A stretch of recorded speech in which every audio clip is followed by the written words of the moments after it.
मुरमुऱ्याचे भडंग तयार करण्यासाठी मी इथे मुरमुरे घेतलेले आहेत, त्याचबरोबर अर्धी वाटी शेंगदाणे, मी रेडीमेड फरसाणा घेतलेला आहे 1 वाटी आणि काही मसाले घेतलेले आहेत, हे मी डिस्क्रिप्शन बॉक्समध्ये देते।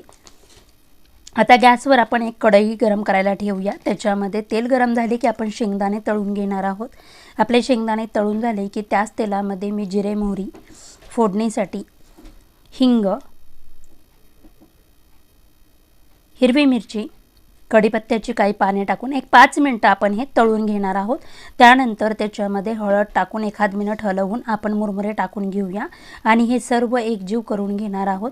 आपले मुरमुरे आणि शेंगदाणे बाकीचे मसाले एकजीव झाले की आपण त्याच्यामध्ये चाट मसाला, चवीनुसार मीठ आणि फरसाणा टाकून मिक्स करून घेऊया। त्यानंतर गॅसची फ्लेम बंद करून एक 10 मिनिटांनी आपण त्याच्यामध्ये 2 चमचे पिठी साखर टाकून घेणार आहोत। अशा पद्धतीने आपला मुरमुरे भडंग तयार।